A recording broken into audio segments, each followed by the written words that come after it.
Great. So thanks everyone for being here. Thanks for having me. I am going to try to keep this as short as possible. I much prefer answering questions than doing this sort of lecture-y thing, which doesn't suit me as well. But I do think that we are in a moment, and I wish I was coming with more hopeful messages. But we're in a moment that is very new. It's not like what has come before. Uh, we would all, I think, and certainly those of us with loved ones and friends in Gaza would like to celebrate the end of a genocide, or the end of the worst of the genocide, but it hasn't really stopped. It's shifted gears and it has become something that, on the one hand, is less deadly on a daily basis, but is more insidious and in the long term could turn out to be even more destructive. I think it's really very important to place Israel and Palestine in this moment in the context of broader global issues. Donald Trump has effectively destroyed the order that existed before, and as we all know, because I'm sure all of you have been working on the question of Palestine for many years, that order was not exactly favorable to the Palestinians or other people who lack massive state power. But what's being built now is worse. And now, the upside is it hasn't been built yet, but it is being built, and it's being built rather quickly. Trump's foreign policy, not only as he stated it in his national security paper, but also as we've seen it playing out, is geared towards building spheres of influence, that so that the world operates on the basis of really of strong states thoroughly subjugating weaker states, and without the sort of international systems that that at least offered some avenue for effort to try and get some justice. That's the context I think that we need to understand sort of Trump's approach to his revived Monroe Doctrine. I will not use his word for it. To his accommodating approach to Russia regarding Ukraine, his efforts to push Europe into a more militant and self-reliant in terms of military and weaponry, into a more self-reliant stance. And in the Middle East, it means Israeli dominance, militarily, that protects the generation of wealth from the Gulf, that works in partnership with the United States and, of course, the Trump family, which has taken on a level of importance that literally rivals those of the powerful nation states, even though they themselves don't have that much power outside of Trump being in office. So this is playing out now in Gaza, where the worst of the genocide, the greatest horrors have stopped, right? Um, the day-to-day massive casualties and massive destruction have declined. They haven't ended, but they've declined. And what's happening now, um, is a bit less than the genocide that was happening before. And in fact, as I'll get to in a minute, it actually reflects different goals for Israel and the United States. But what I think it's important for us to recognize, because this is how Trump world works, the thing that stopped the full-blown genocide was not, in the end, as much as it would be nice if it was the case, the worldwide protests and the outrage and even pressure. It was, in the end, Israel's attack on Qatar. That was what prompted Trump to say, okay, I can't trust Netanyahu to stay within the lines that I want him to within, and so I'm going to slap him down. Um, and his way of slapping him down was saying, you can't kill so many Palestinians anymore. This is that is a very cynical way to frame it, but I don't see a way that's more honest than that one. The fact is that Trump saw in that attack that Netanyahu could not be trusted to manage the genocide within U.S. interests, and that's what prompted him to say, okay, I'm going to impose this plan, which Netanyahu doesn't like, but which he can certainly live with, especially since he has been working and will continue to work to undermine it. Again, I'll get to more of that in a minute. But what I think is important to recognize on the global scale is that Palestinians, um, Palestinians represent to Trump, but not only to Trump, also to many Arab leaders, and frankly to the Western leadership, not a moral cause that need to be addressed, not an injustice that needs to be rectified, not even a source of potential instability that needs to be dealt with in a way of sort of addressing the needs of the Palestinian people. No, they're seen as an obstacle to the plans for the region and the vision of the future, which is a radically different future from the post World War II order.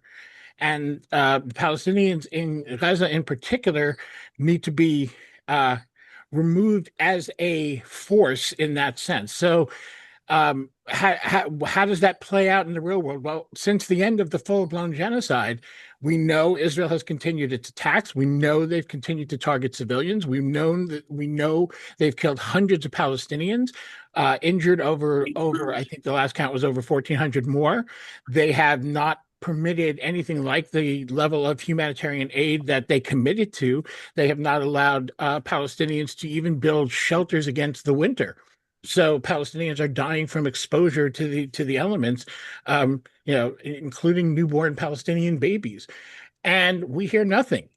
In the months leading up to Trump's peace plan, as he calls it, we heard from Arab states. We heard from European leaders that Israel has to let humanitarian aid in. Israel has to do this, and the United States has to make Israel do that. It wasn't a huge amount of pressure, but it was there, and people wanted to be on, at least be on record as having said it. And now there's nothing. There's not a peep about what Israel is doing at the moment, which is, of course, the point of Trump's 20-point plan. His plan is to completely subjugate Gaza. He doesn't really have an endgame that includes anything like Palestinian self-determination, but he is trying to sort of follow the model of crushing Palestinian resistance and then instituting a new order in Gaza that that would allow for the sorts of developments that he and his cronies are dreaming of, and where Palestinians could maybe work in minimum wage jobs and a select few, of course, being in positions of some small authority, much like the technocratic board that'll oversee the administration of Gaza. He's the Board of Peace that he set up has actually is not even really intended for Gaza. It's meant as a challenge to the UN. It's not primarily going to deal that much with Gaza. What's going to deal with Gaza is what he's calling the executive board, which is almost entirely staffed with his own people, along with Tony Blair, and is Israeli business figure, so one or two other wealthy folks. And they're going to oversee the process of sort of recreating Gaza into something that I think, in Trump's vision, most Palestinians will find distasteful and will not even want to be there. That's how he envisions the future, and that's how he wants to proceed. Now, Israel has a very different view of that. Israel has already drawn up plans to launch a new offensive in early March that would expand the area of Gaza that they're currently occupying, which is being called the Yellow Line. It's this area where the army is deployed, beyond which the army stays away. They're going to try and expand that further towards the sea, and that is something we're going to, we have to see how that fits in with Trump's plans as to whether or not Netanyahu will be able to launch it. But the plans for doing it are already drawn up. The date is already more or less set for early March. So we'll know in a matter of weeks how that is all going to play out. I mean, it is a very, very grim it is a very, very grim sort of picture.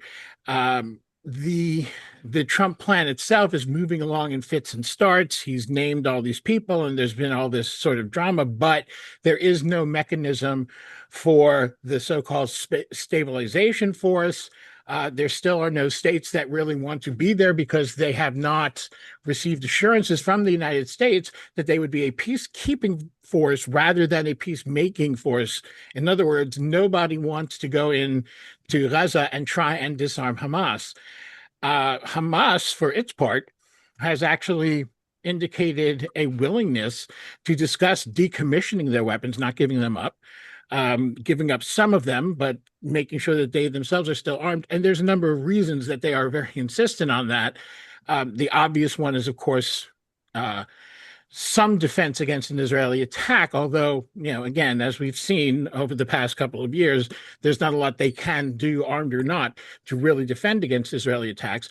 But it's also because even if Israel doesn't attack, completely disarmed Hamas will be vulnerable to some of the Palestinian gangs that have been either just bandits or have been actually employed by Israel to undermine Hamas during the course of the genocide. Those are the people, by the way, when you've heard reports about who Hamas has the accusations of Hamas shooting and killing Palestinian civilians, that's what that's about. That's who those people were. And it was actually Hamas trying to keep order. Again, I'm don't get me wrong, I am no fan of Hamas, but they are acting in that sense very much as a reasonable in a reasonable manner. So the situation in Gaza is very grim, and it is getting no better on the West Bank. Some of you may be aware that Israel just launched a major operation in Hebron. They are clearly trying to strike not only against the various Palestinian militant groups, who, let's recall, through all of this, have been remarkably quiet. And there's a couple of reasons for that, but have certainly given Israel no provocation to take the sorts of actions that they've been taking. But from the U.S. point of view, this Israeli operation is exactly what they're looking for. They want Israel to be taking official action against the Palestinians rather than letting the settlers sort of run wild around the West Bank as they've been doing, because that looks chaotic. It tends to raise hackles in Washington and in the American Jewish community to some extent. So they prefer that but if Israel does it, then it's about security, it's about self-defense, blah, blah, blah. That is the official sort of line. And the operation right now that is going on in Hebron is, I think, a very strong example of what we're going to see a lot more of in the West Bank. It is happening in West Bank. Sorry? No, somebody please mute yourself. Okay. Sorry. So the large scale operation in Hebron is also happening at the same time, and I think this is notable and has not been reported much in the U.S. or, as far as I can see, in Europe. The Israeli administration of the West Bank has barred the top two administrators of the Ibrahimi Mosque, which is, of course, the holiest Muslim site in Hebron. That is also the tomb of the patriarchs, and so also revered by the site itself, also revered by Jews. They have suspended the two top administrators. They have barred them from going to the mosque for 15 days. Not coincidentally, that is the same, that it just happens to take effect at the same time as this offensive. This follows the decision this past July that Israel made that Israel took over the administration of the Jewish part of that site at the Ibrahimi Mosque, uh, which had been, since the occupation started, entirely administered by the Waqf, the Islamic Waqf. And that, again, is a further assertion of Jewish and Israeli nationalism and control of the territory. So all of this is coming together to move the de facto annexation of the West Bank, which is already pretty much done, into something that can be recognized as a fait accompli, and that Israel can say, look, yes, we're going to annex it, but nothing's really going to change. If they do everything that annexation would lead to before formally annexing it, it becomes nothing more than a few words, the annexation itself.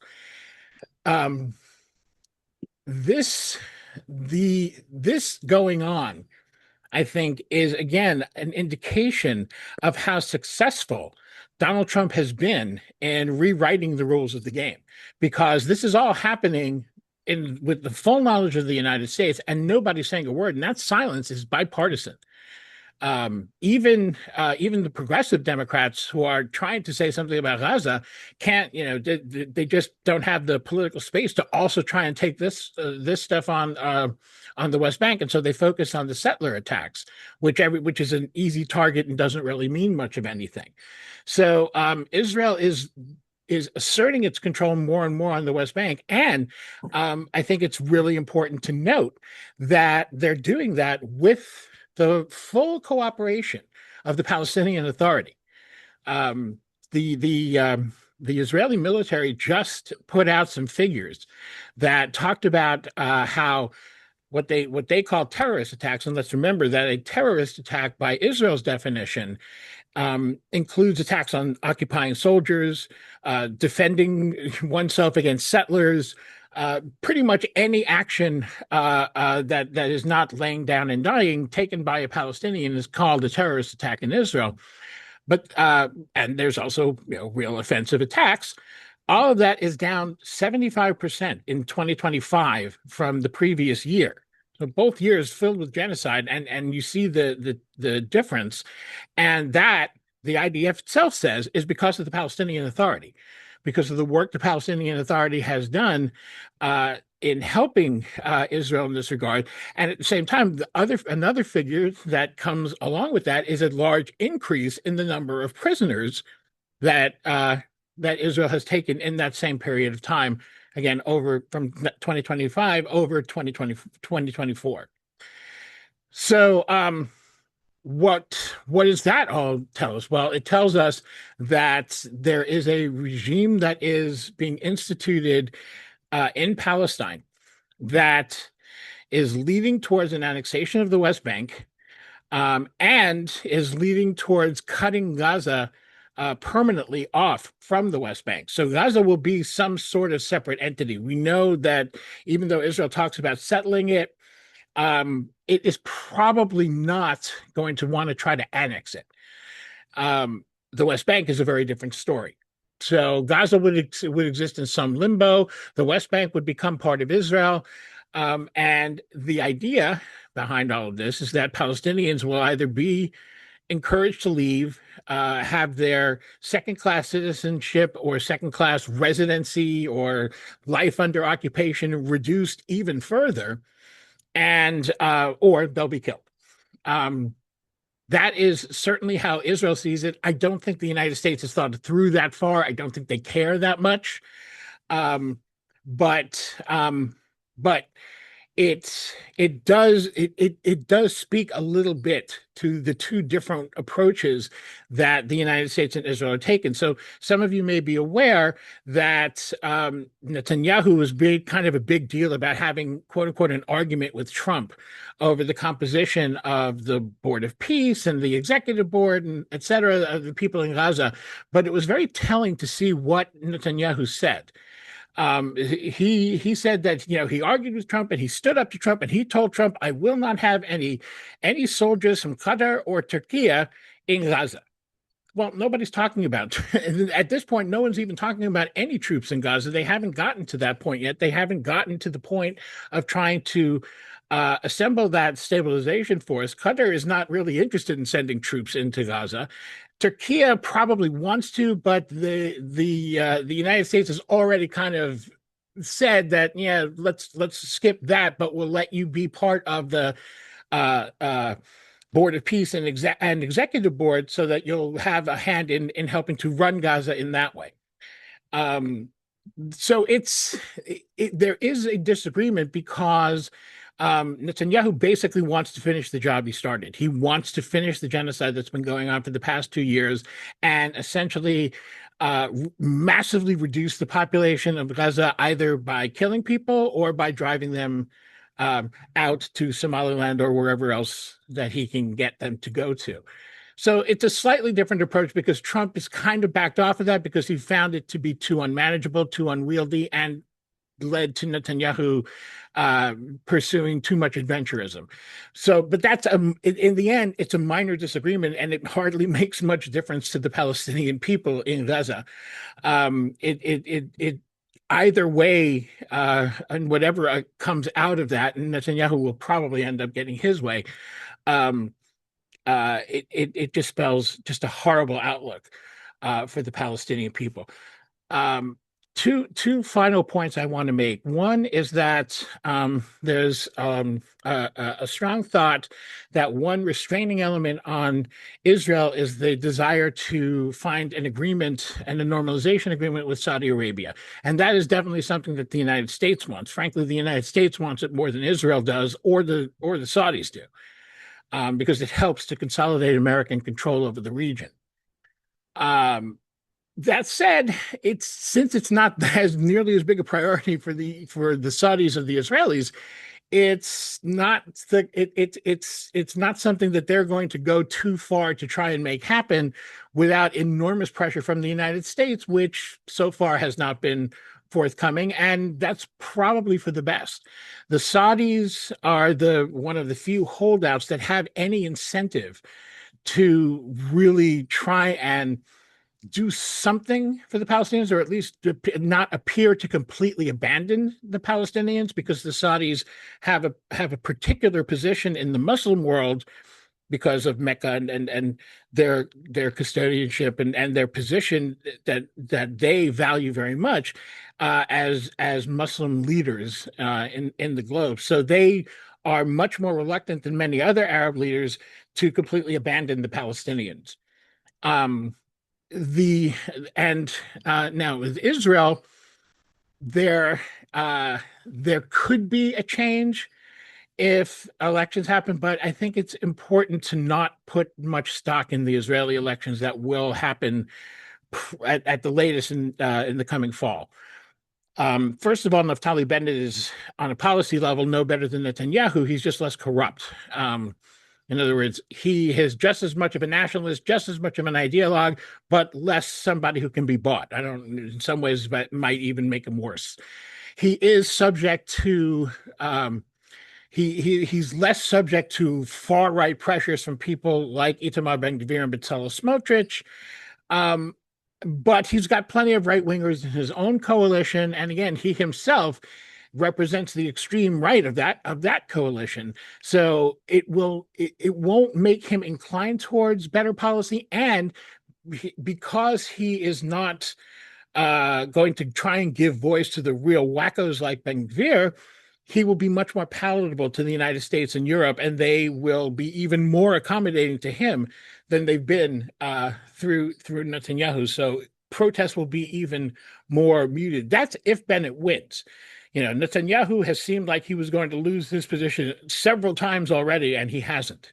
And even now, with the polls looking pretty favorable for Bennett, it still looks like he would have a hard time actually putting together a coalition if he's not willing to invite Arab parties in, which so far he has not been willing to do, and which would cause problems with some of his other coalition parties. bottom line is Israeli elections is probably not going to help any of this. So where do we go from here? I mean, there isn't a lot we can do. What the thing that Trump has managed, again, I don't know if this was planned, if he knew this would happen. I kind of doubt it. But if he just, foolishly lucked into it, it's still just as potent. The pressure from the rest of the world over Palestine has massively diminished, partially because the world is more worried now about Greenland and Venezuela and Ukraine and where the United States is going to go from there, although they had some of those concerns before as well, and partially because it doesn't seem as immediate. The horrifying images that were coming like a tidal wave out of Gaza last year aren't coming now nearly as often anymore. So and they're not getting broadcast as much anymore. So the only thing that we can do is to continue raising the voice, because that's the one thing that has brought pressure, at least on some European countries, and will keep Palestine in the diplomatic arena. That is going to be huge. It's really, as citizens, it's really most of what we can do. And I would argue that the growing forces in particularly the Democratic Party, there's growing forces in the Republican Party as well, but I don't think they will be as helpful because they are more, the Republican side is more interested in abandoning the blank check to Israel than they are in actually doing anything positive for the Palestinians. Whereas in the Democrats, those who are breaking with long-held Israel policy are more interested in Palestinian rights. I think growing that segment of the Democratic Party is something that's going to be really, really important over the next few years. Although, again, I don't put a lot of hope in American elections either, but the political process is what we have. So, sorry, I don't have better news, and I'm sure there's going to be a lot more that we can explore in the questions, but I'll leave it there.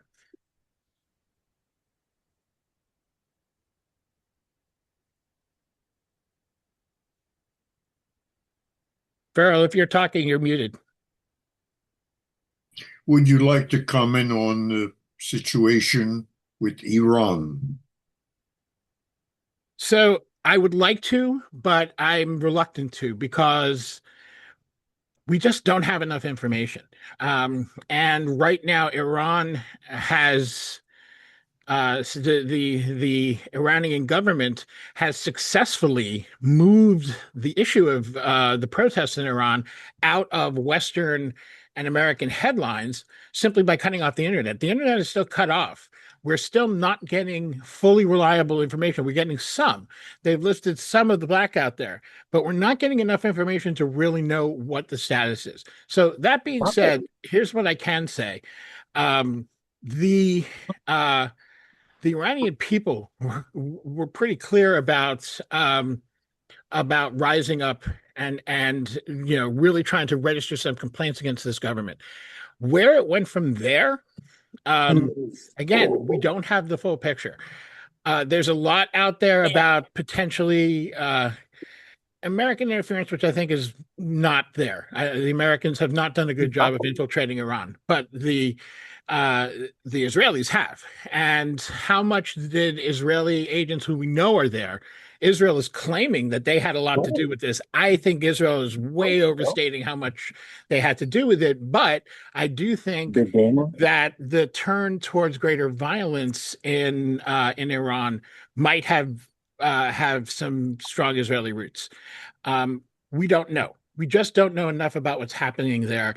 I am personally, as much as, again, I have great objections for myself against the Islamic Republic.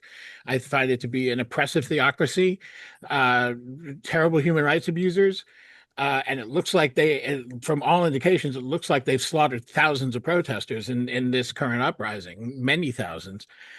All that being said, overthrowing this government with this movement at this time seems very scary to me. It's not like 1979. In 1979, there were several different political forces that were coming together in Iran to overthrow the Shah, and what coalesced out of that, what ended up was a struggle for who was actually going to take over, which the Islamic Republic won. What you have now is a mass protest in Iran that doesn't really have a lot of political organization behind it. So it is unclear to me who would take over, or if there would be anyone prepared to take over in Iran if this government did fall, which could lead to chaos. And as some have pointed out, and is my fear, Iran turning into a larger version of Syria, which would be very ugly for everyone concerned and would have massive ramifications around the world. So, I did put a video out a little while ago about why the United States needs to stay the hell out of what's happening in Iran.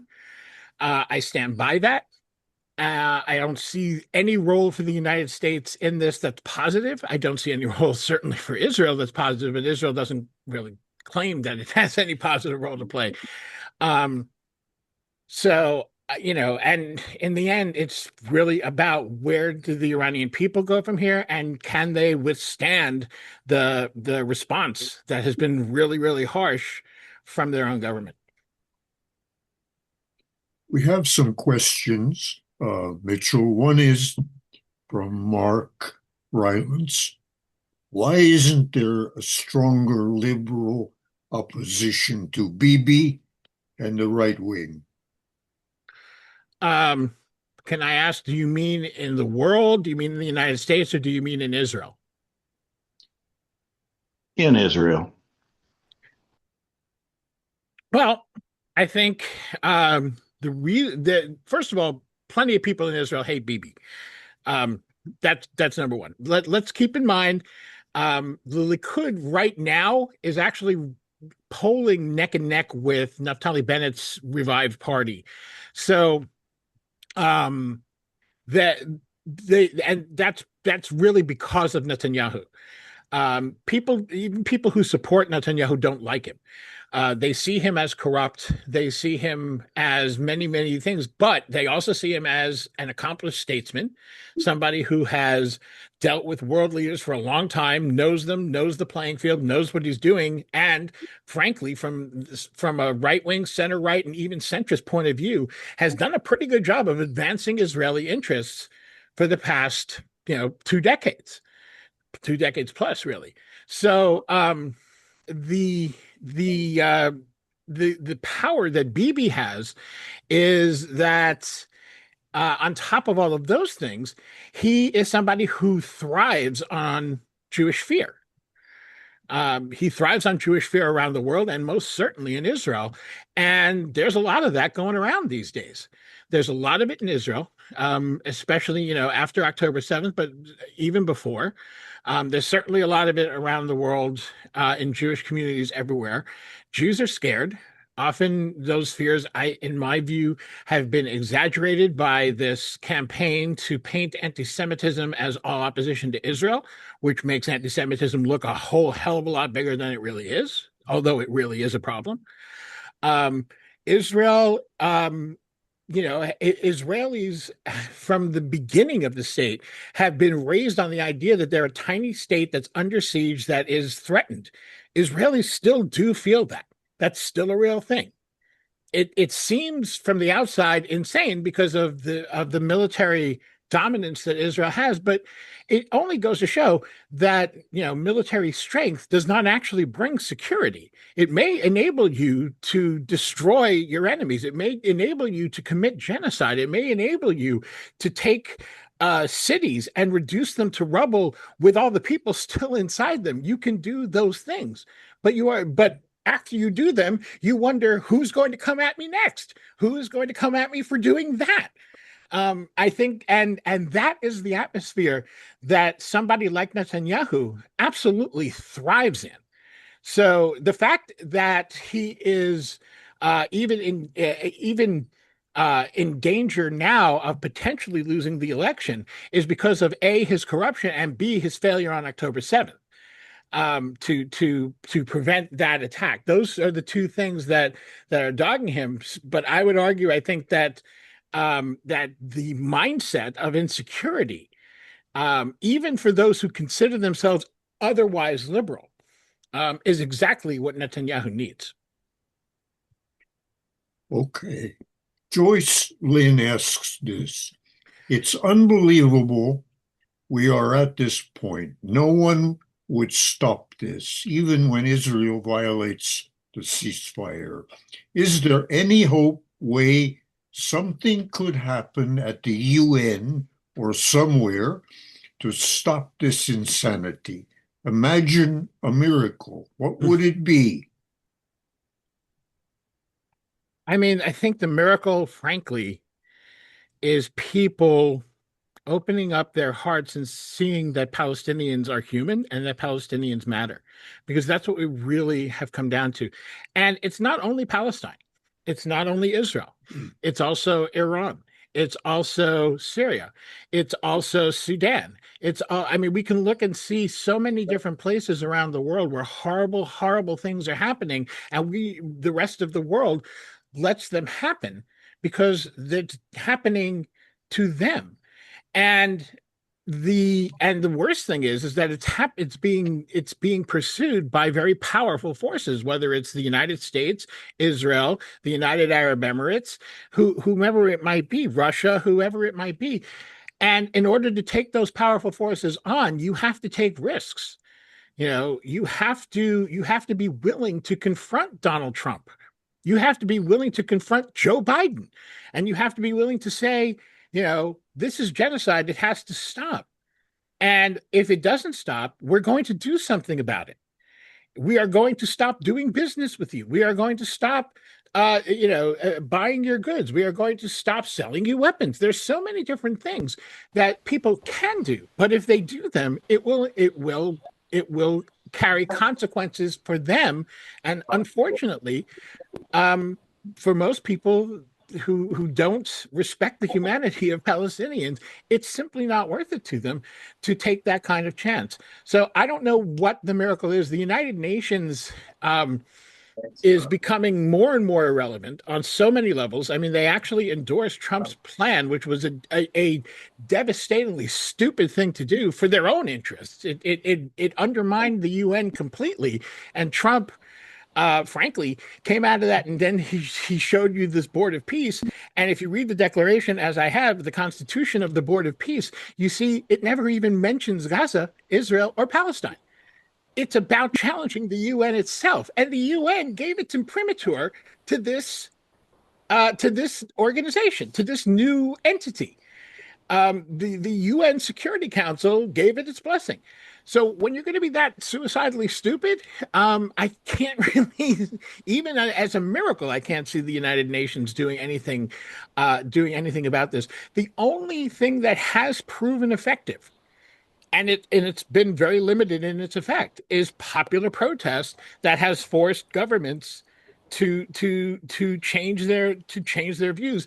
There are and there are ways we can do this. Look, one thing, I know I'm talking to all you folks in Ohio, but I live in Maryland, and my senator Chris Van Hollen, who is, not somebody who I would say shares my politics on Palestine and on many other things, but has been outspoken on just basic human rights and the basic humanity of Palestinians. That's what we need out of people.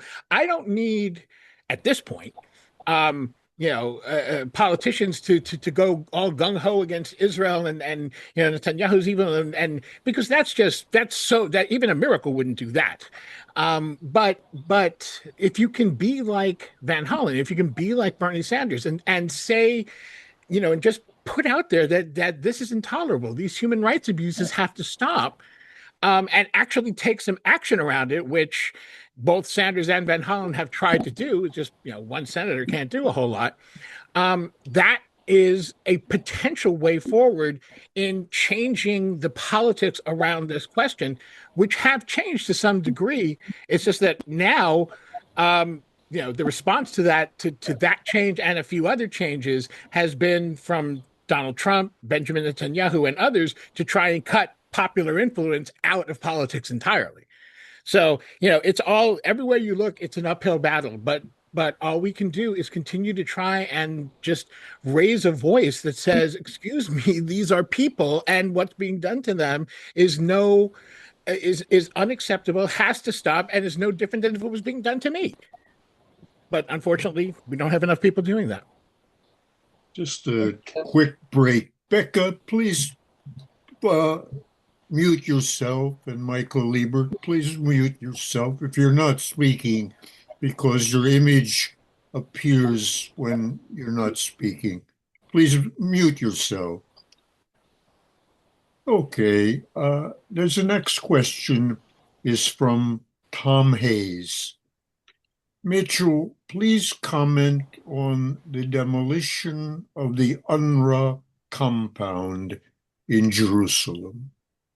Yeah, it's despicable. What can one say? I mean, Israel, for decades, has verbally attacked UNRWA, which, for if anyone knows, the United Nations Relief and Works Agency. It is a specific agency that was set up after at the end of the 48 war to address the needs of Palestinian refugees and only Palestinian refugees.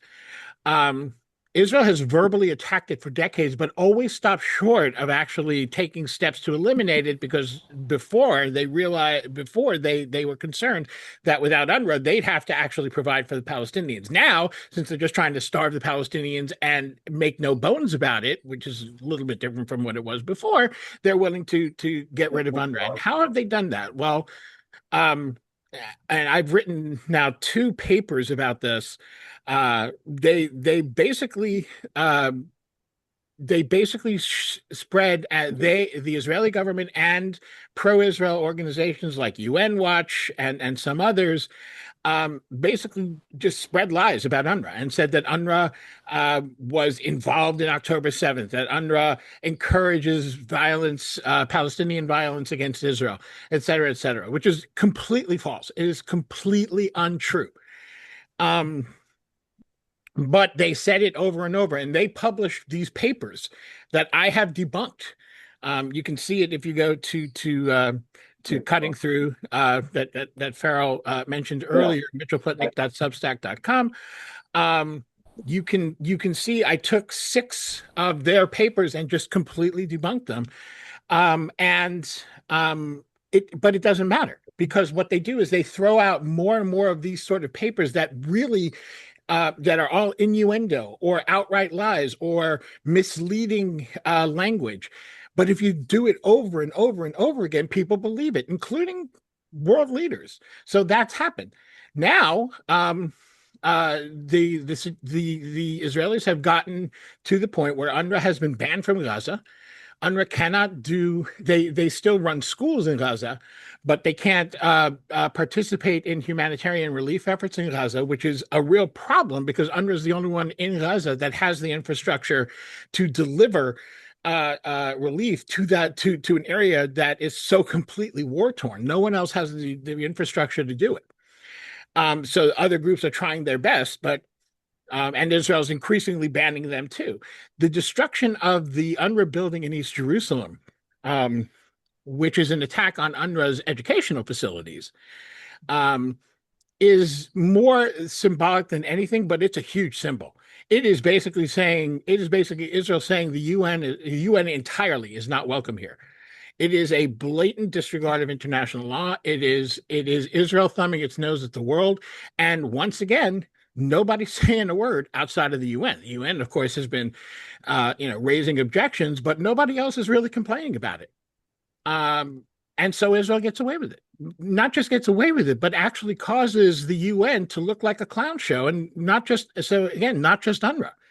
There are other UN agencies operating in Palestine, by the way, like UN OCHA and other agencies like that are, UNICEF and a number of other agencies that are all now completely losing credibility in the world and among Palestinians. Israel knows exactly what it's doing, and it's doing it quite well. And this comes along with what I was saying before about the Board of Peace, which is an intentional attack on the United Nations and saying, here, we don't need the United Nations anymore. We're going to set up this thing, and this is what's going to be the new United Nations, which is a purely Trumpian affair. Okay, thank you. Fadi Suleiman asks this question. What is your perspective on what is going on in Syria? Do you think there will be some sort of a peace treaty, especially after the Syrian president was welcomed at the White House recently? So, the situation, I'm not going to even try to predict how all of this is going to come out in Syria. There's so many strands that have to be dealt with. Right now, the focus is in the northeast and the areas that had been controlled by the Syrian Defense Forces, which is Kurdish militia, which has basically just been destroyed. And wisely, I mean, they were offered a deal a while back and they refused, and now they have actually agreed to let themselves be absorbed into the Syrian army. And I think if that is a model that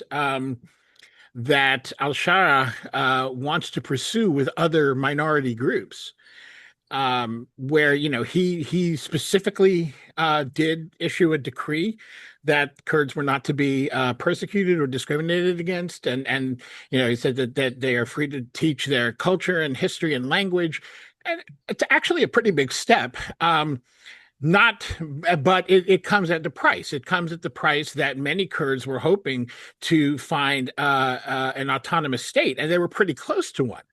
So it's hard to say, there was an agreement, the agreement broke down, there was fighting. Now there's supposed to be a 4-day ceasefire. That seems to be the latest. So there's a lot that can go on. And the United States has, how should I say it? I mean, has played a slightly less destructive role in this regard. But this really is al-Shara doing this himself. And I think it's been his initiatives and working with the ambassador to Turkey, actually, it's Tom Barak from the United States, sort of keeping Trump and his inner circle out of it more. That's been sort of helpful. Now, where al-Shara is running into serious problems, and in the long term, is, of course, we're back to Israel. Israel is occupying not just the Golan Heights, and it's occupied since 1967. It expanded that occupation well into taking the rest of the Golan Heights, but also well into the territory heading towards Damascus.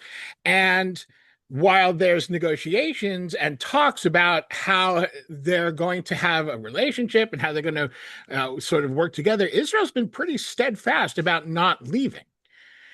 Which is inexcusable. And if they indeed do that, over the long term, it's going to undermine al-Shara's credibility completely. And it's going to make it very, very difficult for him to hold all the disparate strands of Syria together.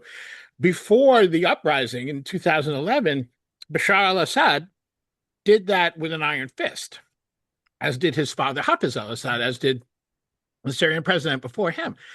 Al-Shara is somebody who is claiming he's going to do it a little bit differently. Right now, he seems to be trying to actually work with groups. And I think he's done a fairly credible job of working with some groups to try and bring them in Syria. But he's still somebody, who is from the Sunni majority. He has a background. He's very closely connected to Turkey.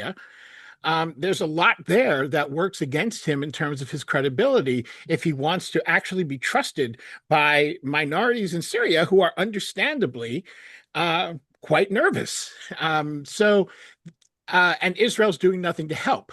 So, in fact, Israel is afraid of al-Shara actually being able to unify Syria. It is not in their interest for him to do so.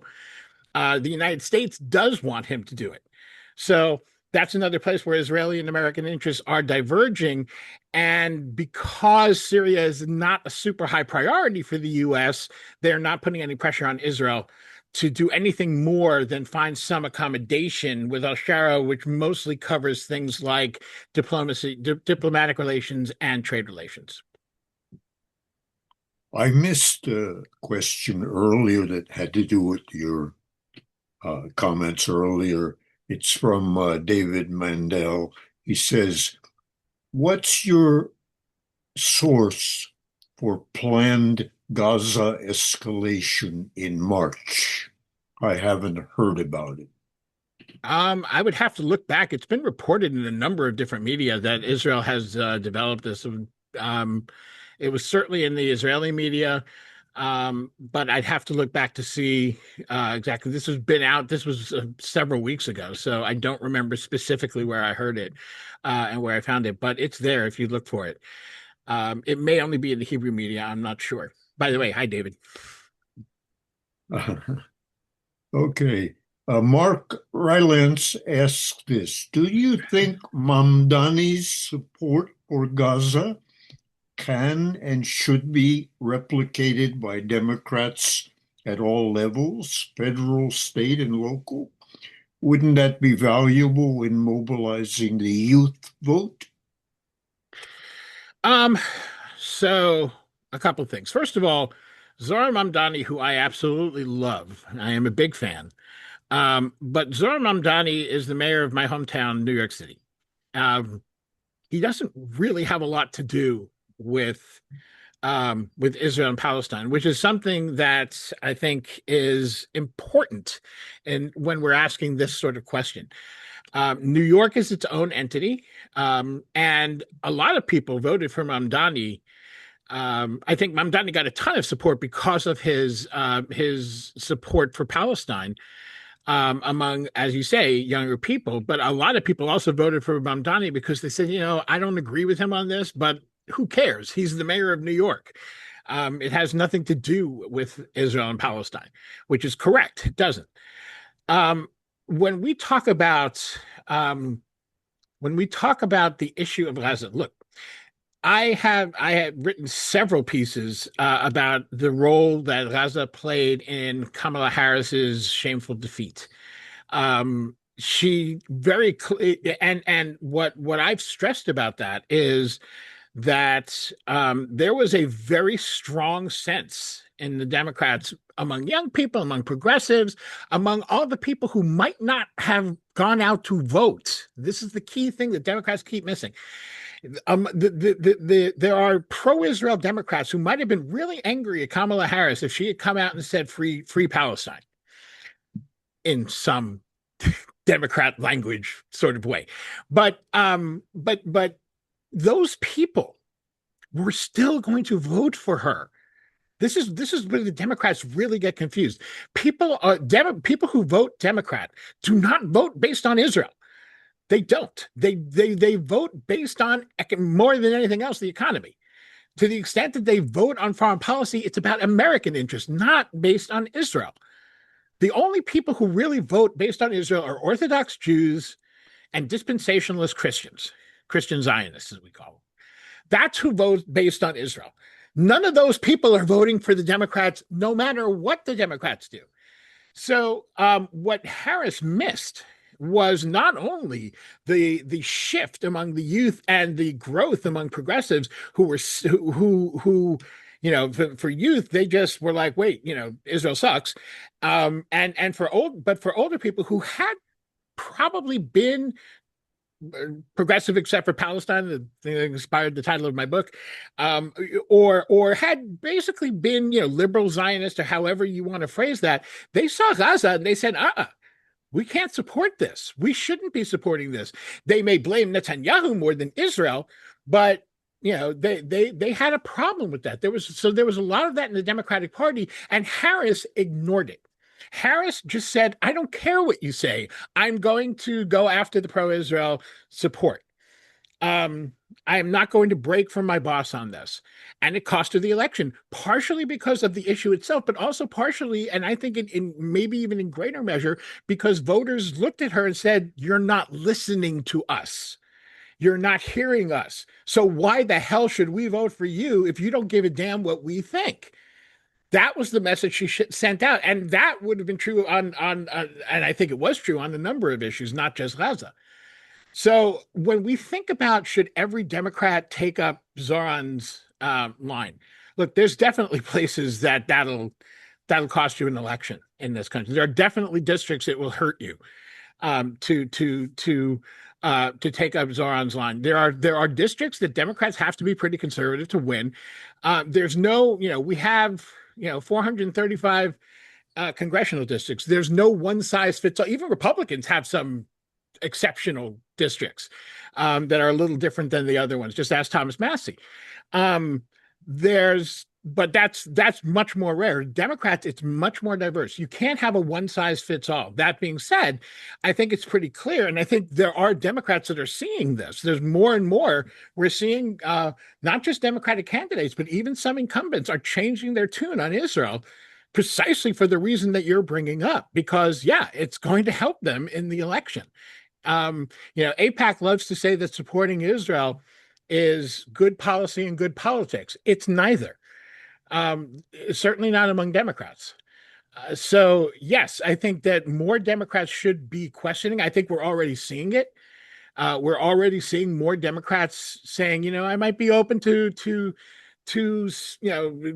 conditioning aid. We saw that in the last in two election cycles ago. We saw that start to be raised. We saw it raised again in 2024. We'll see, and I think we're going to see more of that. We're going to see incumbents kind of drifting a little bit away from Democrats, even pro-Israel Democrats. Like you see someone like Gavin Newsom.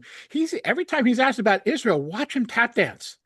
Just watch him evade and try and double talk, and every single sentence is 500 words long because he's trying because he knows that it's not a popular issue, but he doesn't want to lose what is a significant part of his donor base. This is the problem Democrats have on many issues, that the rank and file and the donor base are in two very different places. So these are complicated questions as to how each politician in any given race should approach this. You always have to think strategically when it comes to elections. But I think if we're going to talk in a very, very broad sense, yes, more Democrats need to be critical of Israel, need to be critical of the American relationship with Israel, need to support Palestinian rights. And we're actually, I would argue, we are seeing that happen. But it's like an ocean liner. It turns very slowly, unfortunately. And I know that Palestinians don't have to tell me, Palestinians don't have time, but it is what it is. You can't make the ocean liner turn any faster than it can turn. Fadi Suleiman asks, what is the impact of Larry Ellison and his dogs buying TikTok?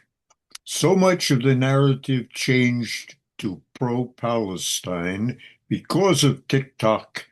And now what? Well, I mean, we haven't seen what the effect is yet. So far, from what I understand, I'm not a TikTok user myself, but my son is. And from what he's told me, and he's told me a lot about what he sees across his feed around Palestine. He says so far there hasn't really been a change. Now, so it's hard to answer that question until we see what Ellison's going to do. I think we've already seen, I think we've seen the evidence of how damaging this can be, not with TikTok yet, but with CBS News, right? I mean, Ellison had brought on Barry Weiss, and CBS News is completely useless on many levels and on many issues, but it has become pro-Trump. It has become vapid. It has absolutely become massively pro-Israel. And unabashedly so.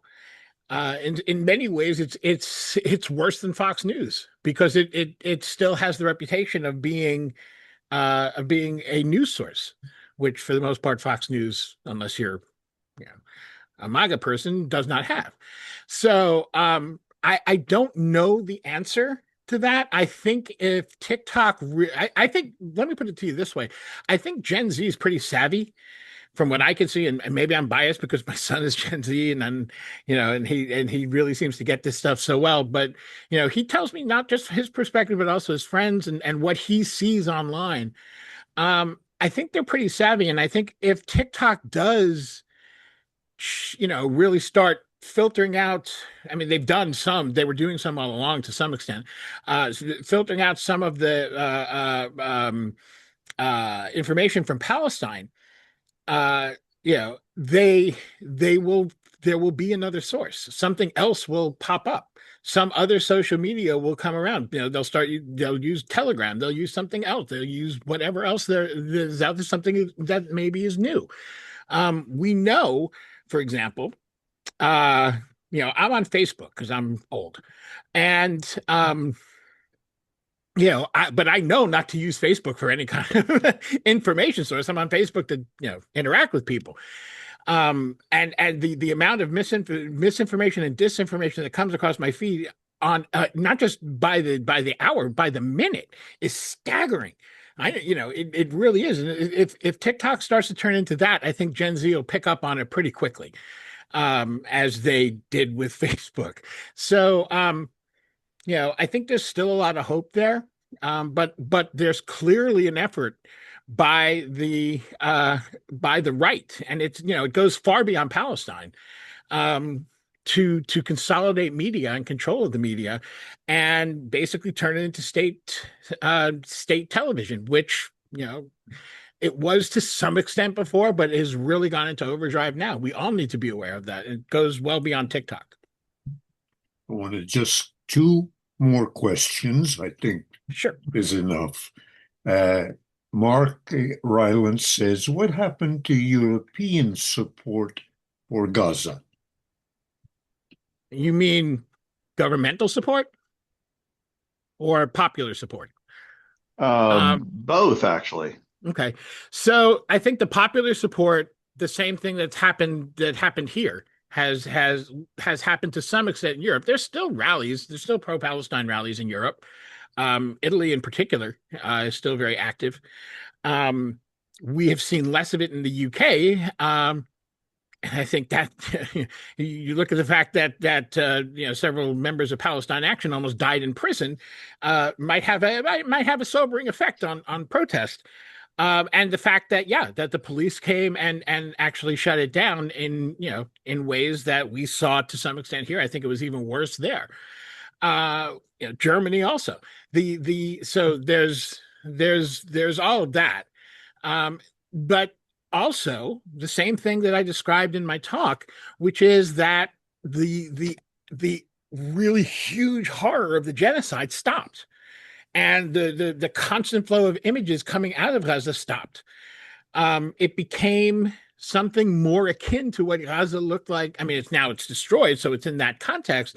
But what's happening to the people of Gaza on a daily basis looks more like what was happening before October 7th. And to some extent, things have gone back to there. In terms of the governmental response, again, it's more or less what I touched on in my talk, which is, European leaders were never particularly concerned about Gaza. It was an issue because they were worried about destabilizing the region. They were worried about the amount of unrest that they were seeing in their own countries. They had those kinds of concerns. But I'm at this for, academically, I've been studying this issue 35 years. I've been professionally working on it for over a quarter century.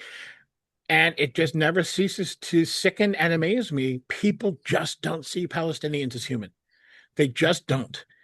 If you ask them, of course they're human. They have eyes and ears and hands and opposable thumbs and the whole thing.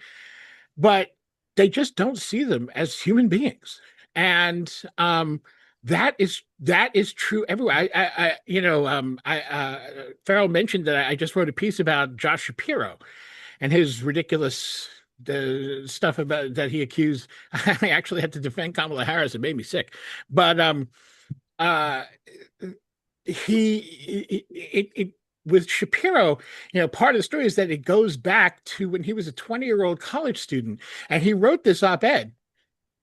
This was at the time of Oslo, and the op-ed basically said there's no way there can be peace because the Palestinians are devoted to violence. They simply hate. He didn't even say they hate Jews. He said they're devoted to violence. They know no other way. This is all they understand. I mean, it was the purest racist shit that you can imagine. Um, and at the time, it was maybe less remarkable than it might look now. But even now, it states the view of a great many people who simply don't see Palestinians as deserving of the same rights as Israelis. And that is what you see in the halls in Berlin, in Brussels, in London, and even to some extent in Paris. France, Macron is a little better. But again, most of his arguments also come back to stability and making sure there's peace in the region and all this. And it doesn't come down, to the simple issue of rights. You see that in the UN, but the UN is ineffective. So I really think that's the answer. I think that what's happening in Europe is they're distracted by other things. They're worried about going to war with the United States. They're not interested in. They're certainly not interested in rocking the boat for the sake of the Palestinian people. I think this is one of the things that Israel has built itself into a position in world affairs and international diplomacy that they are very influential. They're certainly very influential in Washington. And so if you really speak up for the Palestinians, if you try to take real action to support the Palestinians, because Europe used to do a lot of things. They'll send money. They build this building that Israel eventually destroys. They build this, water facility that Israel eventually bombs. But they never really pushed for any sort of real Palestinian rights. And I think again, and they're not doing it now, and it's all for the same reason, because they really don't see even if they are people who do see Palestinians as human, they don't see them as worth the trouble. I mean, it sounds horrible to say, but I think that's the case. Finally, David Mandel asks, have you been following Scott Wiener's squirming? Well, that's exactly what I was talking about earlier, right? Really completely doing a 180 on Israel. So yeah, it's no, I don't think you can flip flop the way he has and win anything. So I think in the end it's going to be a footnote to the early days of this election. But yeah, it is a reflection of how things have changed. Look, another article I wrote, my year-end article, was that 2025 saw more change in the politics around Israel than any year that I can remember. In terms of things getting better, people, politics and the political climate changing, so that you could talk about Palestinian rights, you could criticize Israel, you could question whether Israel needs to get billions of dollars in American taxpayer money every year. I don't think we're going back to the way it was as far as that goes. Israel has already responded in ways to make it so that that won't matter in terms of changing policy. That's another conversation, which I've written a bit about, and I'm happy at another time to get into it. Would probably keep us here another half hour. But Israel's already making moves to counter that. Including what you heard recently about talking about not getting US aid anymore. They're not really talking about not getting US aid. They're talking about changing it into joint projects and sales and sweetheart deals and et cetera. So it's not quite what you might think. The Institute for Middle East Understanding has an excellent paper that tells you what it really says. Yeah,